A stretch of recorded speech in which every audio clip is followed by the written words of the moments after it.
Hello everyone and welcome into Devil's Digest TV following ASU's Camp T scrimmage. I'm Adam Beadle, joined by publisher Hode Rubino, and well, not a whole lot of offense today. 5 field goals for the special teams and a lot of defensive flurry. What did you make of the scrimmage today? Yeah, I agree, Adam. The offense definitely did struggle. At times moved the ball well in between the 20s, but 2 red zone turnovers, 2 red zone penalties that did prevent a potential scoring drive, or at least touchdown drive, I should say.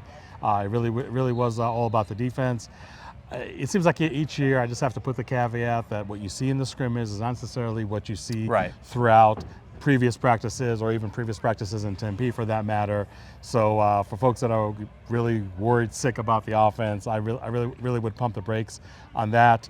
We always talk about the defense being ahead of the offense, the defense just knowing pretty much every wrinkle the offense is going to throw in their way. And again, I think there is some positives that the offense was able to run the ball well at times.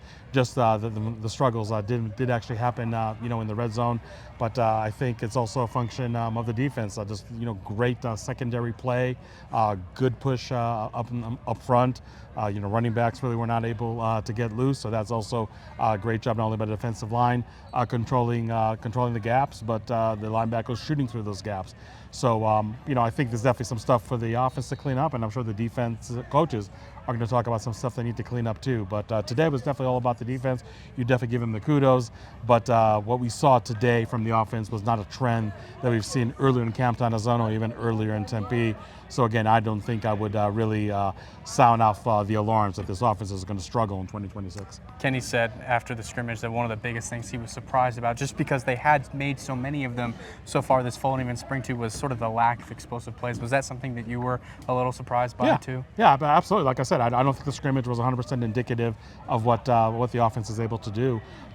We saw explosive plays in the air. We saw explosive plays on the ground all throughout fall camp, and even going back to spring practice if you want to go back that far.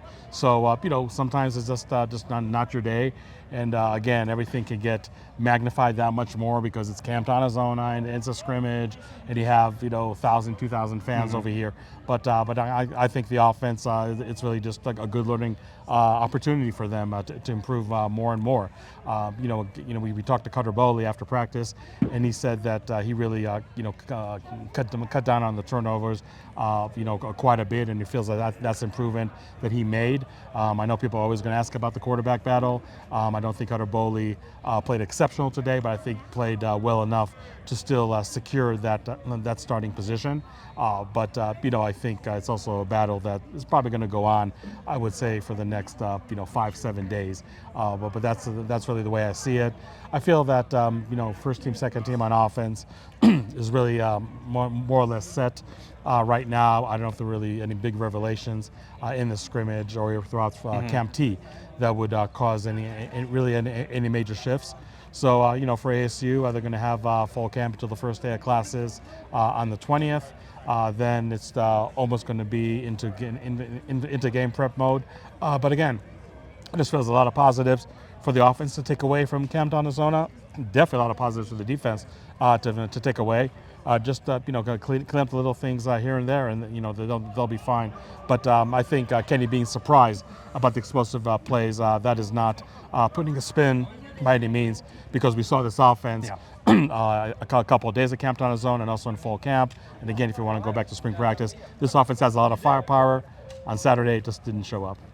And I think one of the biggest question marks for us too, and maybe just everyone else, was really the depth of ASU's defensive line. But I think they showed today a little bit, but they're going to have guys that are going to be able to hold up, and a lot of this because a lot of the young guys they've brought in on the roster. Yeah, everybody saw CJ Fight getting hurt a little and never came back, just out of precaution.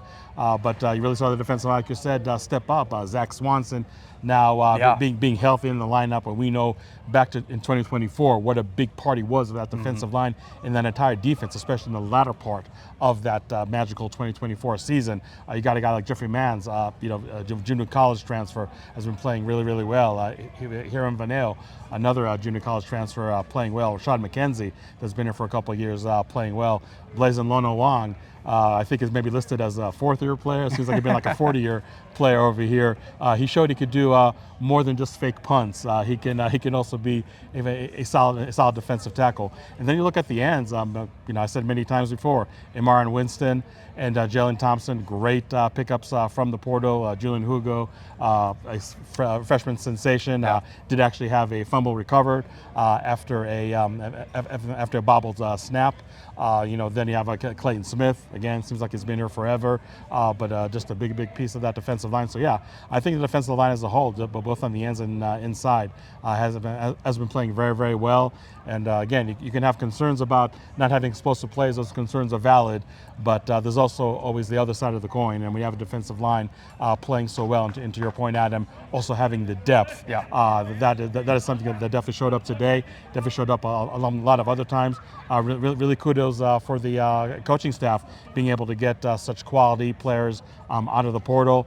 And then you have a freshman like Julian Hugo coming out of nowhere, being part of that depth. So yeah, defensive line I think is in good shape. Talk about the forced fumbles. The fumbles recovery. There's a lot of physicality from that defense, especially in the linebacker group. I think today people finally got a true taste of what Owen Long can do and what he looks like, and just so many of the other guys in that room as well. Let's talk about one other group, and that's the special teams. And I think that's the one thing you can come away from this practice going, ASU fans probably are a little glad that they've got a consistent kicker, and they've also got a punter who can flip the field pretty easily, and maybe multiple punters that can too as well. Yeah, I'm not gonna, rain on the kickers parade, because it is 5,400 feet above sea level. You better kick field goals even from long distances.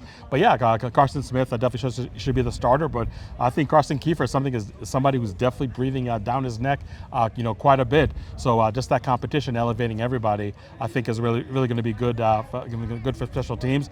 In the punting department, still a battle between Nick McClarty, the transfer from Ohio State, and junior Cannon Floyd, the returning starter. I think McClarty still has the leg up, no pun intended, but I'm curious to see what's going to happen over the next few days. But yeah, I think overall there's good competition at field goal, good competition at punting. I really don't think that should be a sore spot. And if we're talking about special teams, talk about returners. I think guys like Jaron Hamilton, Jalen Moss, Raiden Vines-Bride, Corey Butler, very, very dynamic returners, both punt return and kick return. So I feel that special teams is really going to elevate their play quite a bit. And again, it just comes down to competition at each and every position: punter, kicker, returners. That is really going to make the special teams not a liability this year. And again, if you wanted to see a consistent kicking game, you definitely got to see that. So maybe doesn't satisfy the appetite of those who want to see touchdowns, but you have to take some kind of W from Saturday. What is one thing you still want to see out of this ASU team as they head into the second half of fall camp? I think when it comes to the running backs, we've always talked about so much talent. You just want to start the picking order really reveal itself more and more. And I think maybe we're closer now than we were when fall camp started. A week ago. Yeah, I would like to see that more and more. And again, great competition at special teams, for example. That's all fine and dandy. But at some point, the cream has to rise to the top. And as Kenny Dillingham said, about 10 days out of the season opener, when you're in game prep mode, you still just want to make sure that you don't have those internal battles, the good headaches, like who's going to be first team, who's going to be second team. You really want that all resolved, by the end of this coming week. I mean, I really think a lot of these battles have been more or less already determined. I'll talk about that in my analysis piece tomorrow. But just have the positions really settled down. I think if the offense, especially the passing game, you want to show that today was an anomaly, and I very, very confident that they are going to show that. In terms of the defense, just have to make sure that today was not an anomaly, on their end. To really make sure that it can be as consistent as they were, because they really just stopped the ASU offense in the tracks. And again, we've seen how much firepower, we've seen the high-level skill players that they have. But the defense, I think is going to have their hands full still a few more times between now and the season opener. Still a lot to come. Obviously, still a lot of starters to be named as ASU ASU gets closer and closer to their opening game against Morgan State. We'll have more coverage of fall camp over at DevilsDigest.com and also at our Twitter at DevilsDigest. Want to give a big thank you to our sponsors over at Santan Ford for always supporting us here at Devil's Digest. For Hoder Bino, I'm Adam Beadle, and we will see you all in week 3 of fall camp next week.